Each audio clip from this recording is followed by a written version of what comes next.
Hola, hola, hola. Welcome back to another episode of Latina Mic Drop. We are going to dive into talking about pivoting and thinking about getting your degree. So, this is for everybody who has had children, fell in love young, and got married, and then had to go to work and had to do this and had to do that, and always had the goal of getting your degree, getting an advanced degree, maybe getting a certification, something you were thinking about that unfortunately didn't happen.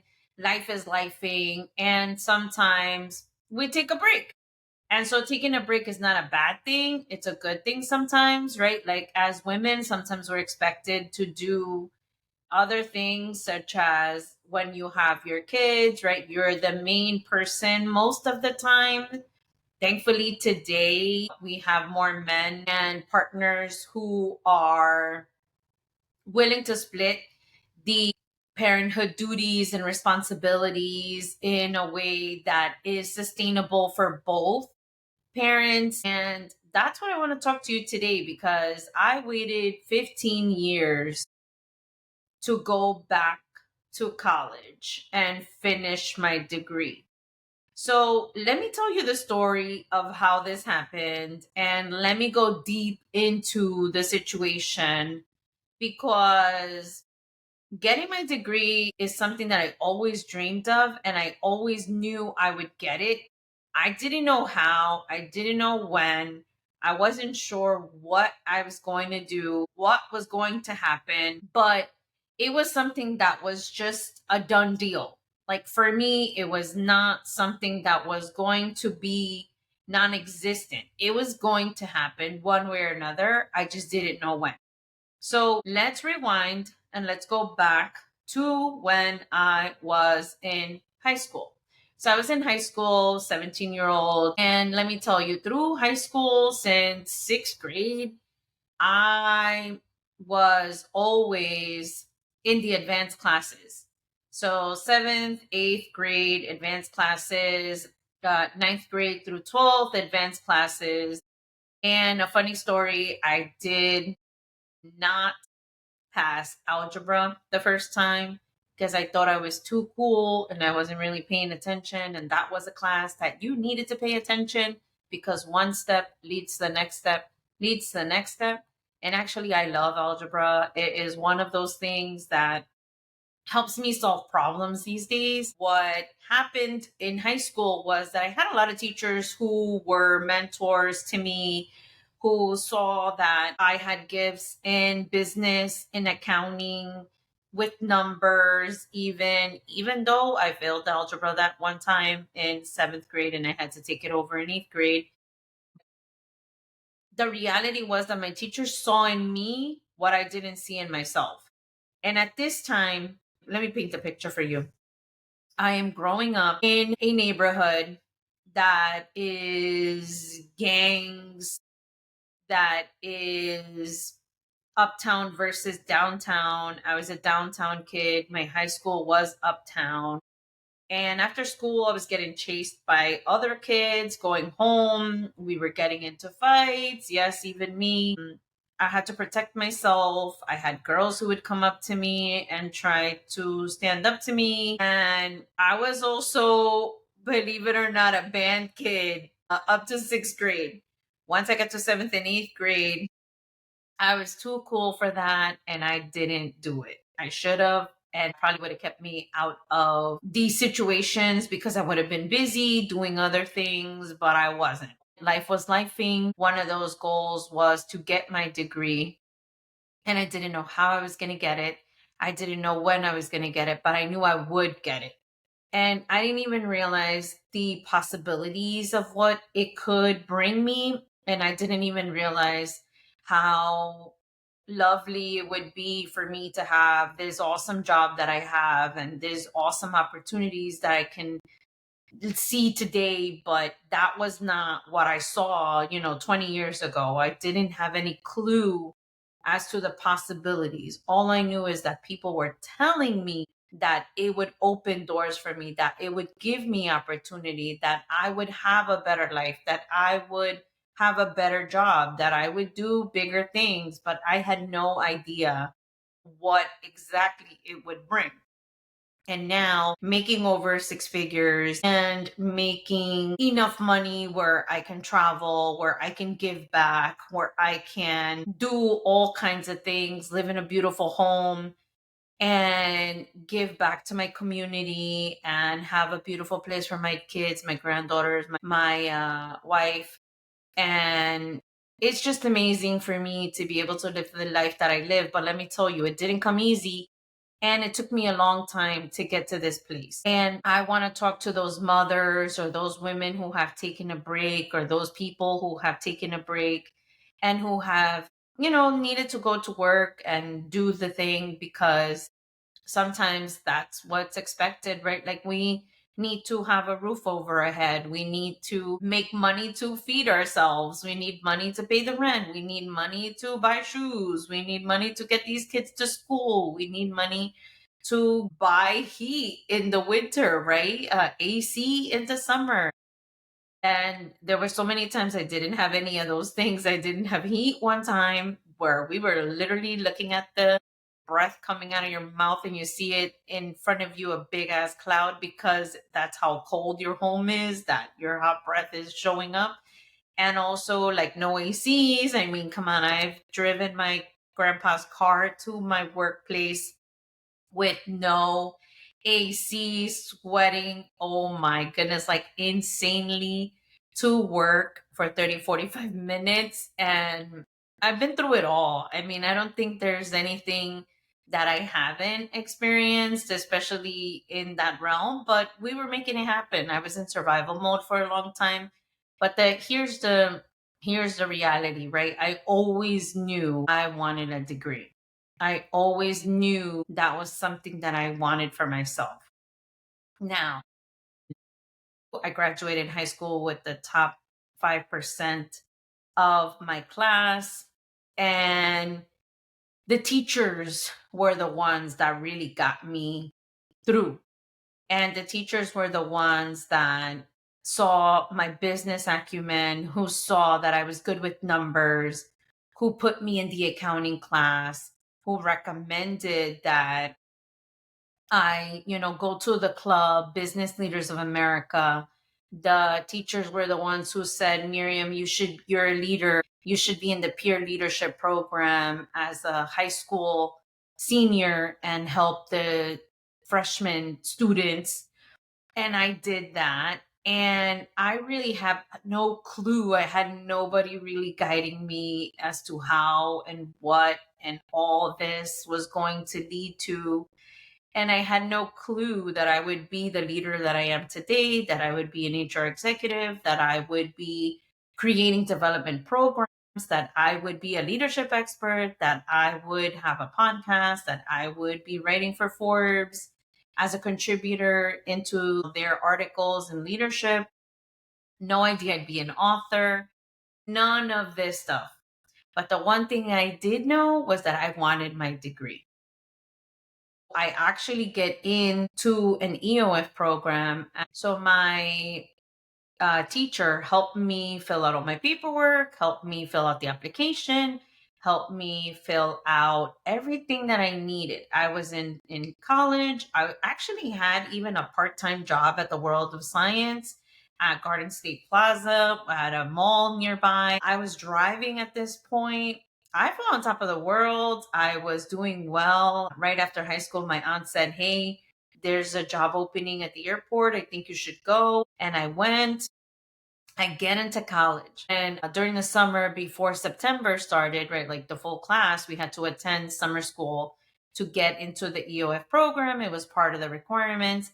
And I go, and one of the stories that really hits me hard is the fact that one of the teachers set the expectation of not completing the program. And I didn't think that was right for her to say. And I don't appreciate it now at this point because she was directly I didn't even realize I was going to make that story my own. But what she said changed everything. And at the time, I did have a boyfriend. And she says, not everybody in the room is going to finish the program. Not everybody in the room is going to make it. And so she starts talking about being hungry and how you have to be hungry for this and hungry for that. And I get that, right? But the other piece that she says was one of you or a couple of you will end up getting pregnant and not finishing the program. Now, I don't know why she specifically said that to us. And I don't know because if it was a room of minorities and Latinas, and I don't know what the fuck she said that for, but I took it to heart and it actually became my reality. So it became my reality. I was the person that ended up getting pregnant in the middle of the program, and I was the person that didn't get to finish the program. And now thinking back, instead of her saying that, I think that she could have actually provided education in a way that said something to the effect of maybe saying, and I don't think she meant it in a bad way. I think she was just looking at the statistics and realizing that the reality is that not everybody gets to finish. I think what she could have done that could have been a little bit better was taking it a step further and educated us and telling us how we could have avoided it, like how we could have avoid being pregnant. And obviously it's school, so you can't, parents have all these different things and all these different sayings about what the education systems should teach you. But I think that as adults we have the option of being educated, and then we can make a choice as to what we do. Now at this point I'm already 18, so I could have made the choice and I could have done things differently. And so the reality was that I didn't know better. I had no clue. So I had no clue that there were options for not getting pregnant. And I grew up very Catholic where we did not believe in contraception. So I had no idea what the hell that even was. I didn't even know any of that stuff.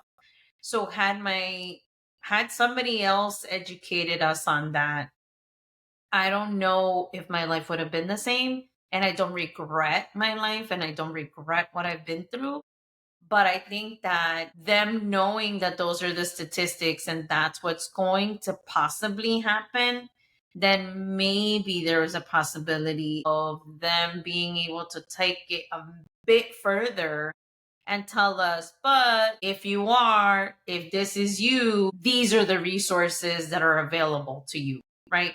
You can do what you'd like or not do do it or not do it. It's up to you, right? The choice is yours. So I think that if at least I would have had that educational piece added, I don't know what would have happened actually. I don't know what steps I would have taken. I don't know what, but the reality is that at least it could have been something that opened my eyes to a different possibility. So there it is. I didn't finish, right? I went back to work and I had not only my son, but then I had my daughter, and then I had my third daughter. My son became very ill after I gave birth to him. I gave birth to him at 26 weeks. And my water broke after a shift, and I was unable to finish going to the EOF program.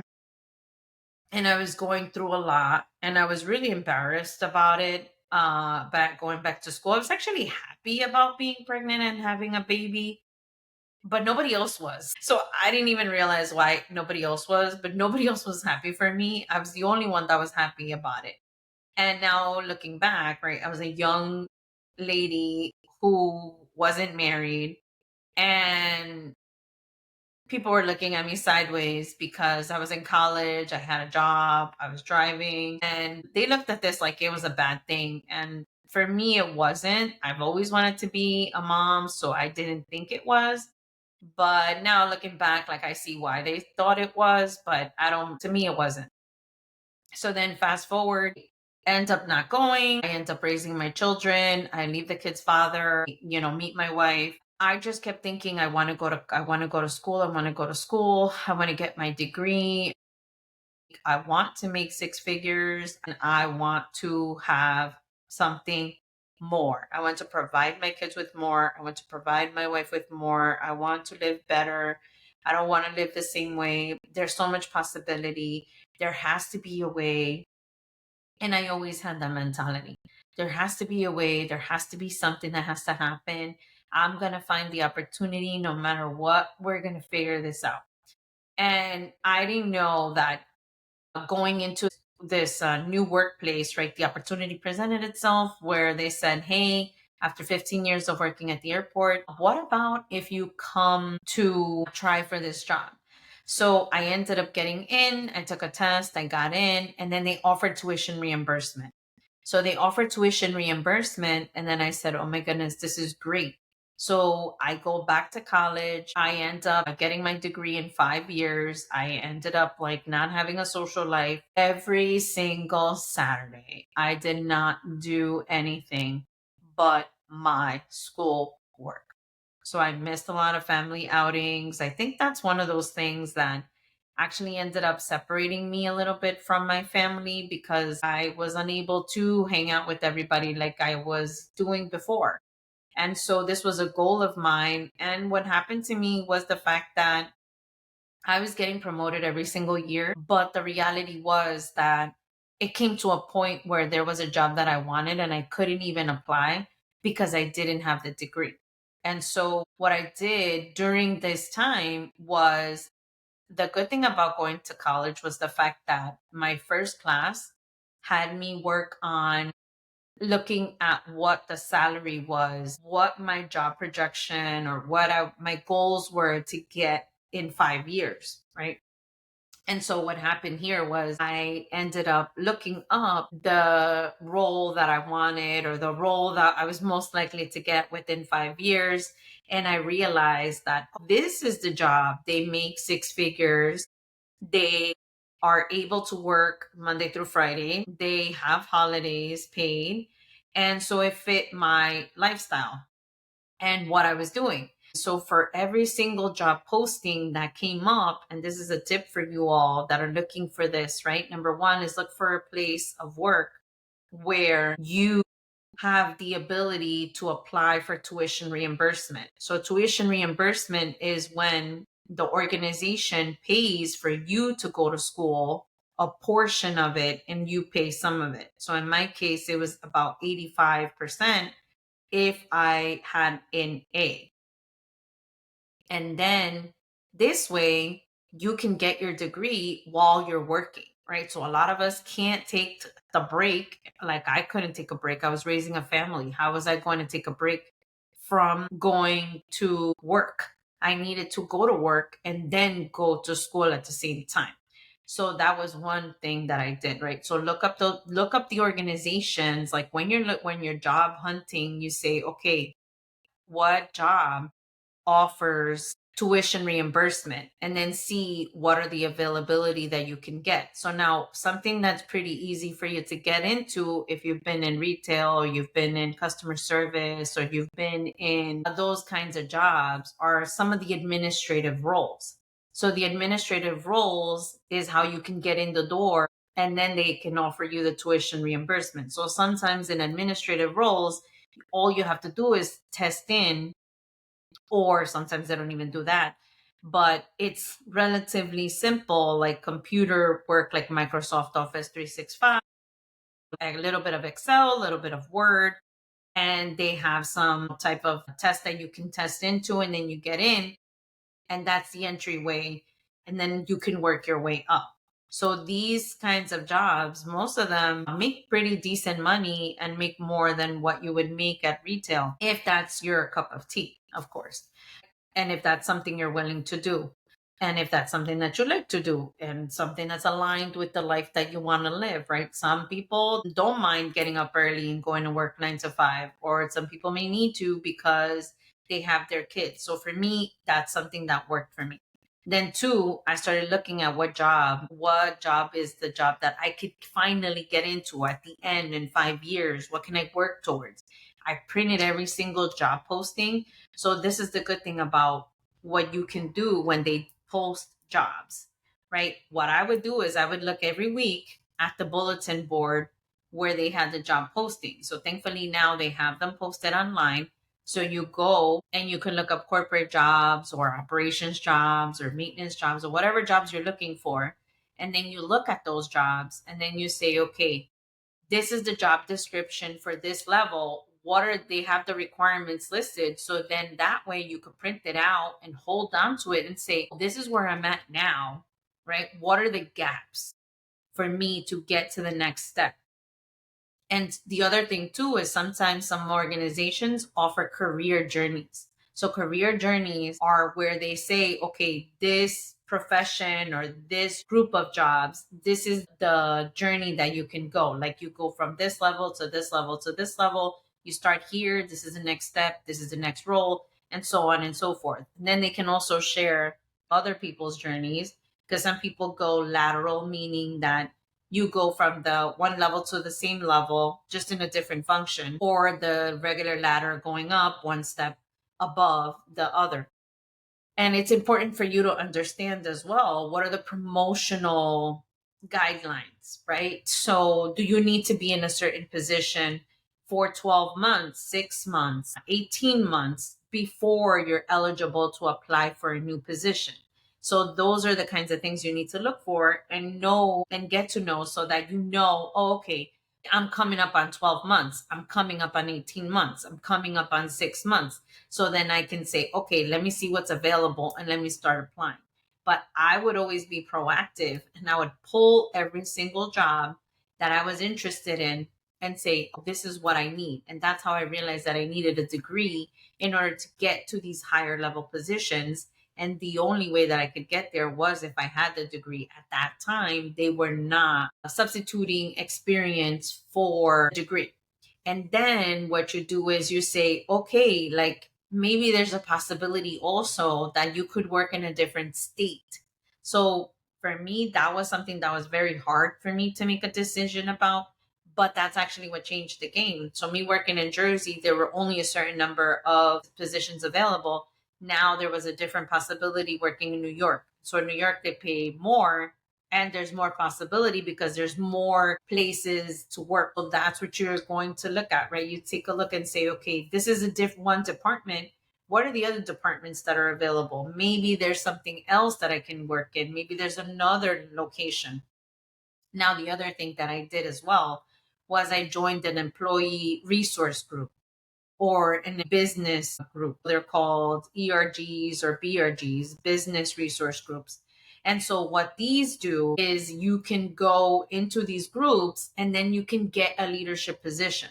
I got a leadership position as the vice president of the Hispanic Society, and then I became president. That's how I ended up in the room with other leaders that normally I would not have access to.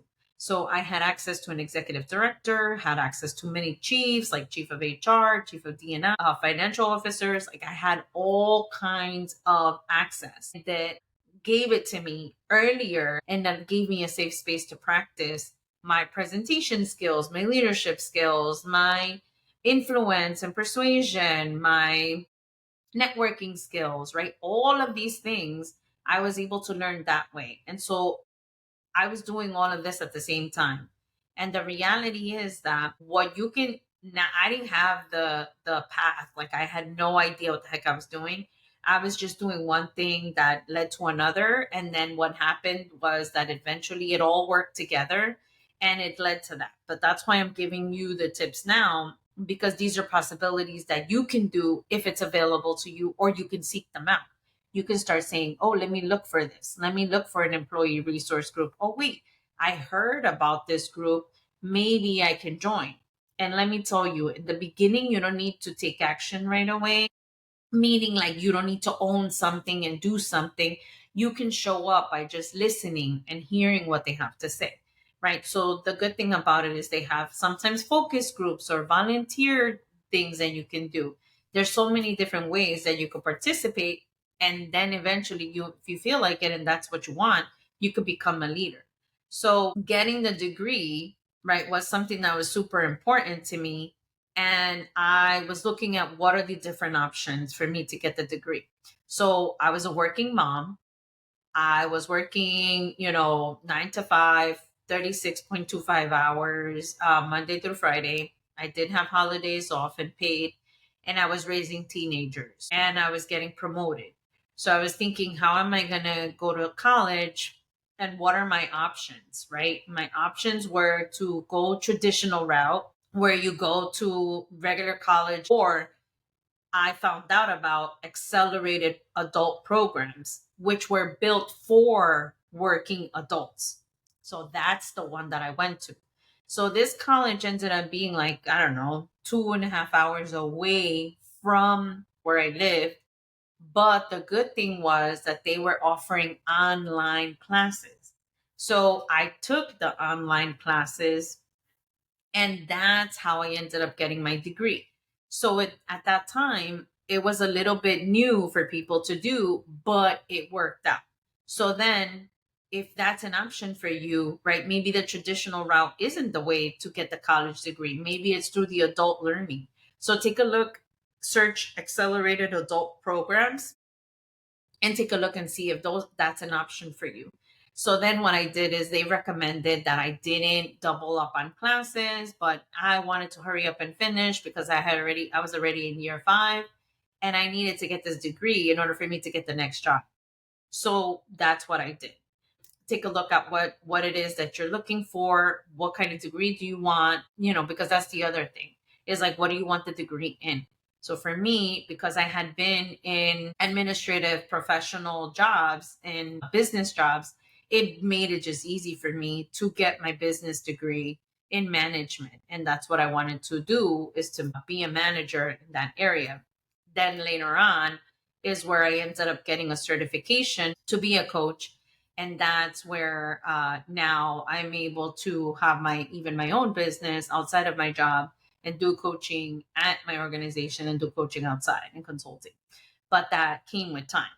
These are the kinds of things that you can look for. I'm going to tell you that even if you think that you can't or you don't have the time to do it, you can find it. Like, I made sure, and I waited 15 years to go back to college. I made sure that I did have conversations with my children and that my wife was supportive of it. And we did have those conversations so that we could take the time that I needed to do these things. My kids were always, at bands, or they were doing different activities. It worked out for me where I was able to do it. And my wife, was supportive of me, like she always has been. And she does it now, even now while I'm, working on my business. She helps me as well, so that's always important. And always making sure that you make time for them too, because that is part of being a family, is being able to support them as they support you. A quick recap: you can take the time and take a look at what are your options. What kind of degree do you want? Look for an organization that offers tuition reimbursement. See what are the entry level positions that maybe you can take if you're working as a frontline worker and you're looking for ways to pivot. Take a look and see what are those career journeys. Some of these organizations have the information online. So you can go ahead and take a look at what are the type of jobs and how much do they pay.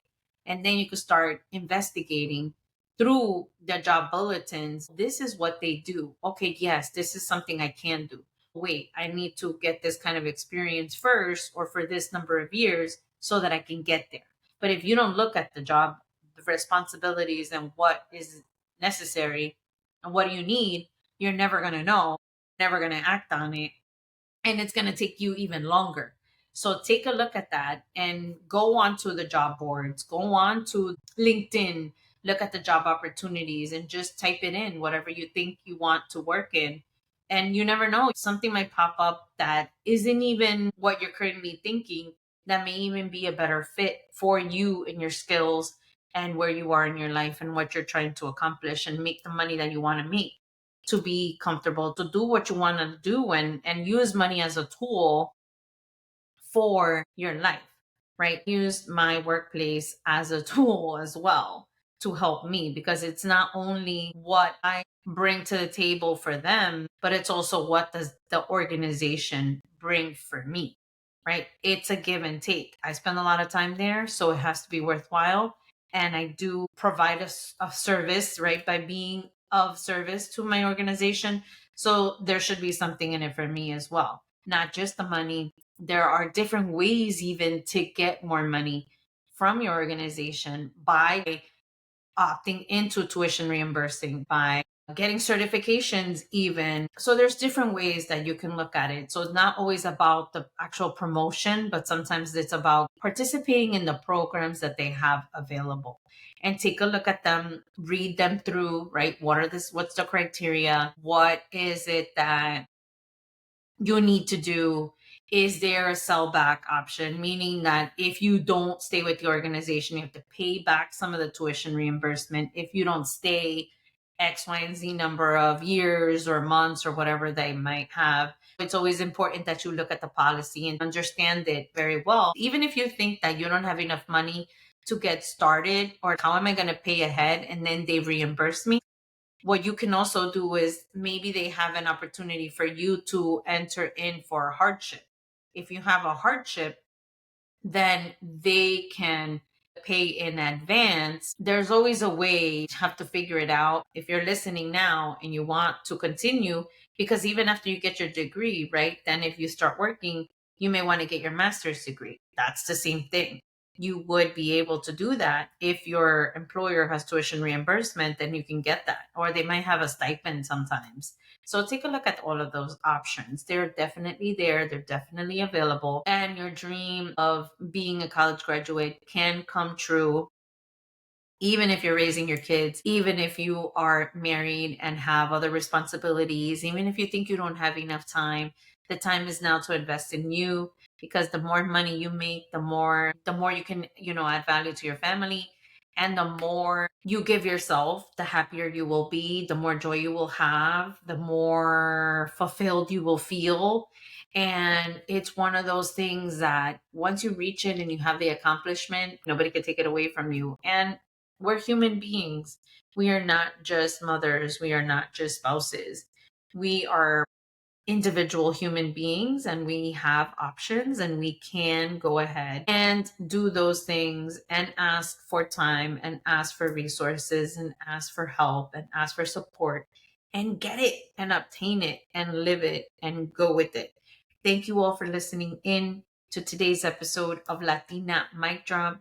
If this is helpful to you and you think it's helpful to somebody else, hit the subscribe button, refer it to somebody else, hit me up on LinkedIn, reach out to me if you want me to coach you through a few things.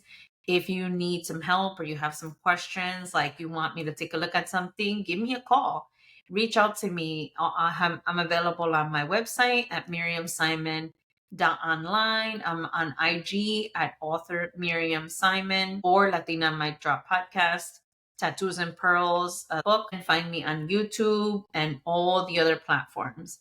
So have a great one. Have a great week. And we will check back in on the next episode of Latina Mic Drop. Check you out.